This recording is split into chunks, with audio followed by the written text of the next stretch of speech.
საკ-პატენტი ჟენევაში ინტელექტუალური საკუთრების მსოფლიო ორგანიზაციის 62-ვე გენერალურ ასამბლეაში იღებს მონაწილეობას, სადაც 190-ზე მეტი ქვეყანაა წარმოდგენილი და ჩვენ ახლა შემოგვიერთდება მარიკა ბაკურაძე, ჩვენი ჟურნალისტი, რომელიც ჟენევაში იმყოფება. მარიკა, მოგესალმებით. გამარჯობა, ნინო, მოგესალმებით. მარიკა, უპირველეს ყოვლისა დიდი მადლობა, რომ ამ ძალიან საინტერესო თემით შემოგვიერთდი და როგორც დავაანონსე, საკ-პატენტი ჩვენი ქვეყნისთვის ერთ-ერთ უმნიშვნელოვანეს ღონისძიებაში იღებს მონაწილეობას და საინტერესოა, რა იყო ამ ამბის წინაპირობა, რა მიზანს ემსახურება, ასევე რისი ხილვის საშუალება აქვს დამთვალიერებელს ღონისძიებაზე წარმოდგენილ ქართულ სტენდზე, მოკლედ ძალიან ბევრი რამ არის სასაუბრო. გისმენთ, დავიწყოთ. დავიწყოთ, მოგესალმებით. საინტერესოა და თანაერად ქართული რო ხარ გაპატეთ ღონისძიებას ესწრები და აშუქებ, მართლა ძალიან საამაყო იყო ხო ეს შეგრძნება და ეს მომენტი. პირველად როგორც კი შევედი ამ საერთაშორისო ორგანიზაციის სათავეში და დავინახე გაშლილი ქართული სტენდი. თავისთავად ეს ღონისძიება არის ყოველწლიური ასამბლეა, იმიტომ რომ 194 ქვეყანა არის გაერთიანებული ინტელექტუალური საკუთრების საერთაშორისო ორგანიზაციაში. მას ყავს გენერალური დირექტორი დარენ ტანგი, რომელმაც გახსნა წლიური ასამბლეა და შეჯამება და აქ ხდება ყოველთვის გადახედვა თუ რა ეტაპზე არიან წევრი ქვეყნები წლის განმავლობაში, რა პროექტები განხორციელდა და ერთმანეთთან შედარებაც და ერთმანეთისთვის გაცნობაც მიდის, ერთგვარი ანგარიშის ჩაბარება წლის განმავლობაში, მაგრამ აქ თავარი ის არის, რომ იმდენად მასშტაბური ეს ღონისძიება და თან ჟენევაში აქვს ამ ორგანიზაციას სათავო ოფისი, ჟენევის ცენტრი, რომელიც ისედაც ძალიან ცნობილია როგორც დიპლომატიური ცენტრი, პოლიტიკური ცენტრი, ხო, გაეროს შეკრების ადგილი და ყველაფერი, აი ამ სივრცეში ხდება ეს ყველაფერი, ძალიან გრანდიოზულ ოფისში და გარკვეულ ქვეყნებს ეძლევა საშუალება, რომ ამ კონფერენციის პარალელურად თავიანთი ქვეყანა წარმოადგინოს. დემონსტრირება მოხდეს ქვეყნის კულტურის, ისტორიის და ყველაფერი იმის, რაც ინტელექტუალურ საკუთრებაზე დგას. იმიტომ რომ ეს ინტელექტუალური საკუთრება, აი ურის სიტყვით რო განმარტოთ, მართლა ძალიან მნიშვნელოვანი რამეა. თუ რამე ისტორიული მეხსიერება და ადამიანის ხელმა შექმნა თავისი გონით და მოფიქრებით, ხო, მაგალითად ქონდა მის ტერიტორიაზე ყურძენი და მოიფიქრა, რომ ეს უნდა დაეწყო ღვინოში და შექმნა ღვინო, ეს არის ჩვენი ინტელექტუალური საკუთრება. და აი ასე ყველაფერი დანარჩენი, ხო?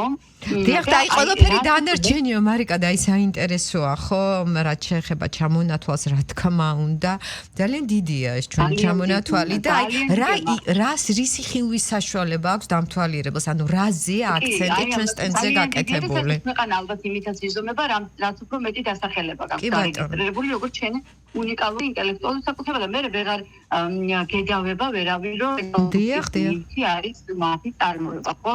ჩვენგან ახლა მარტო კულინარიიდან და მარტო ღვინიდან იმდენი დასახელება არის დარეგისტრირებული 80-ზე მეტი, 90-ზე მეტი თუ არ ვცდები. და ახლა წარმოდგენის მასშტაბში რა შეიძლებოდა ჩატეულიყო. დიახ. და 195 ქვეყანას არ ქონდა იმის საშუალება, რომ ყველას ქონდა გამოფენა, ეს იყო შედარებით ლიმიტირებული რაოდენობა და ამ სიაში მოხვდა საქართველო. და 15 ქვეყანა იყო ფოიერში წარმოდგენილი და საქართველოსთვის წელს მთავარი ცენტრი ფიგურა, ასე ვთქვათ, პავილიონში იყო ქართული ანბანი, რომელსაც 3 ეტაპი აქვს განვითარების და სამნაირი დამწერლობა ჩვენი, ხო? ეს რაღაცა სტენდი არის მოწყობილი, სადაც საფუძველში არის ასომთავრული, შემდეგ მოდის მოსხურხუცური და აი მხედრული თანამედროვე ანბანი, რასაც ჩვენ ვხმარობთ, ეს უკვე არის როგორც ითქვა, ძუაზე იყო ჩამოკიდებული სათითაო ასოფია. დიახ, იცით რა, მარიკა, ჩვენ გქონდა ჩაგერთვებით საუბარში იმის ხილვის ფუფუნება ვიდეოსი და ძალიან ლამაზია მართლა, ნუ აი რა შეეხება, დიახ, აი კი ბატონო, ასომთავრული, ნუსხური, მხედრული და ეს მხედრული ისე ლამაზად არის აკინძული, რომ დარწმუნებული ვარ, რომ ყურადღება მიიქცია და დიდი დაინტერესება დამთვალიერებლის. და ზოგს იმის დაჯერება თუ ჭირდა, რომ ჩვენ ამით დღეს ვწერთ და ვკითხულობთ, ეს იყო საინტერესო და ინტელექტუალურ საკუთრებას ესეც მნიშვნელოვანი კომპონენტი აქვს, რომ არა მარტო შექმნა უძველესმა ადამიანმა ისტორია, არამედ დღეს უნდა იყოს მოხმარებაში. ეს ძალიან მნიშვნელოვანია, როგორც მაგალითად ღვინის ტრადიცია გვაქვს უწყვეტი, ხო, 8000 წელი. ასევე ჩვენი დამწერლობა. ეს იყო ცენტრალური ფიგურა. ირგვლივ უკვე სტენდზე, ასე ვთქვათ, მოთხრობილი არის კომპონენტი საქართველოს ისტორია, რაც არის უძველესი და დღესაც აქტუალური.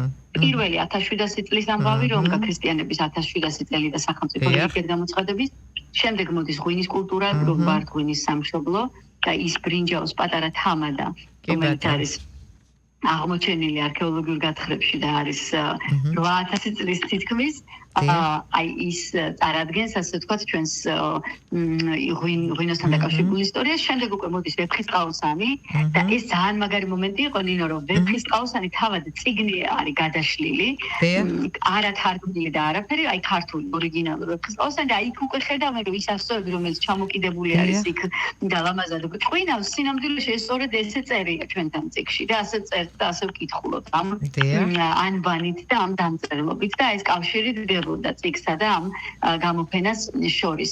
შემდეგ უკვე იყო ქართული სამოსი, ორნამენტებით მოსაკაზმი რაც აქვს ხო, ჩოხას და ყველაფერი ეს წარმოდგენილი და ბოლოს უკვე ქართული სამკაული. და ყველა სამკაულს ჰქონდა თავისი მინასტრი, რომელ პერიოდის არქეოლოგიური გათხრიდან არის, რომელი საუკუნეა, სადაური წარმომავლობის და ასე შემდეგ. და გარდა გამოფენის და უკვე კონცერტი, როდესაც მოეწყო გუშინ საღამოს, სუხიშვილებმა იცეკვეს და ბასიანმა იმღერა. აი იქ უკვე ნახეს, რომ ეს სამოსიც და ეს სამკაულიც ყველაფერი ცოტა ადამიანზე არის გადატანილი და ჩვენ ამ ფორმას დღესაც აქტუალობაში ვხმარობთ. გაცოცხლებული, კი ბატონო. ჩვენ გაცოცხლებული წარმოადგენს ჩვენს კულტურას. დიახ, მარიკა და რა თქმა უნდა, ესე იგი მიღებაც იყო ძალიან საინტერესო, აი ბასიანი აღნიშნეთ და აუდიტორიას საშუალება ჰქონდა გასნობოდა უნიკალურ ქართულ მრავალხმიან სიმღერებს, ჩაკრულოს მრავალ ჟანრს და ესეც არის, რა თქმა უნდა, ჩვენთვის ძალიან საამაყო და აი მაინც მაინტერესებს, ანუ აუდიტორიის რეაქცია როგორი იყო, ანუ რით უფრო დაინტერესდეთ, ნახეთ, რაც შეეხება ქართულ პავილიონს, ხო, რამდენიმე სტენდი იყო და ნუ ჩამონათვალს ახლა აღარ განმეორდები, ვფიქრობ ყველაფერი ძალიან საინტერესო. ეხლა პირადად ჩემთვის, მაგალითად, რა თქმა უნდა, ეს ქართული დამწერლობით იწყება, ხო, და აი ეს აკინძული, მხედრული, ულამაზესი, თუმცა რაც შეეხება ჩვენს სამკაულს, ვეფხისტყაოსანს, ნუ თან ახლა ღვინის სამშობლო და ნუ აი ეს ყველაფერი, ხო, არის შეკრული, ასე ვთქვათ, მაგრამ მაინც აი დაინტერესება რამ უფრო გამოიწვია თუ რაღაცა ისე თანაბრად იყო გადანაწილებული. ეხლა როგორც ჟურნალისტ ალბათ ჰქონდათ კომუნიკაცია, ხო, იქ დამსწრეებთან. კი, რა თქმა უნდა, კომუნიკაცია და თან ვიღებდით კადრებს. იმისთვის რომ რეპორტაჟი შევკრათ და ხვალ იქნება ეს რეპორტაჟი იმედის დღეში. ვაკვირდებოდით აუდიტორიას, ეგ იყო ჩვენთვის თავარი და საინტერესო, რა თქმა უნდა, ცეკვათა სიმღერასაც ვიღებთ, მაგრამ ჩვენ გვაინტერესებს როგორ იღებს ამ ყველაფრის ხალხი, ხო? რა თქმა უნდა. მინდა გითხრათ, რომ არქივში უკვე გვაქვს ძალიან ბევრი ისეთი ახლო ხედით კადრი, სადაც ძრემლი ემოცია, გაუგებრებული და გაოცებული თვალები, ეს ყველაფერი გამოჩნდება რეპორტაჟში და ანუ ცოცხლად ამის ნახვა მართლა დიდ ზემოქმედებას ახდენს. ეხლა ჩვენ ვიცით, რომ არც ერთ ანსამბლს არ აკლია მსოფლიოს სცენები, ხო? ბასიანი იქნება ეს თუ სუხიშვილები და მართლა დაპყრობილია მთელი საქართველო, მაგრამ ეს რაღაცა სხვანაირი სიტუაცია, სხვა კონტექსტია. აუდიტორია არის ძალიან ისეთი რესპექტაბელური და ესო ისინიც კონკურენტები არიან იდეაში გასულისმყოფა, ყველა ქვეყნის წარმომადგენელი თავისი კულტურით არის, ხო, აქ მოსული და ყველა თავის ინტელექტუალურ საკუთრებაზე საუბრობს და არ მალავს აღფრთოვანებას բոլოს მიმართ. არიან დიპლომატები, საერთაშორისო ორგანიზაციის წარმომადგენლები. აი ხა ასეთ ხალხსაც რო ახდენს ზემოქმედებას, 4-4 ნომერი ქონდათ ვოკალურ შემთხვევაში და ქორეოგრაფიულ შემთხვევაში. მაგრამ აი თავარი აქცენტები, ფარიკაობა იქნება ეს ცეკვით, ჩაკრულო და ასე შემდეგ. აი ძალიან ემოციური და ახლა ნინო ამ ყველაფერს დაუმატე კიდე ჩამოტარებით ქართული ღვინო და სამზარეულო. წარმოვიდგენია. კი ბატონო.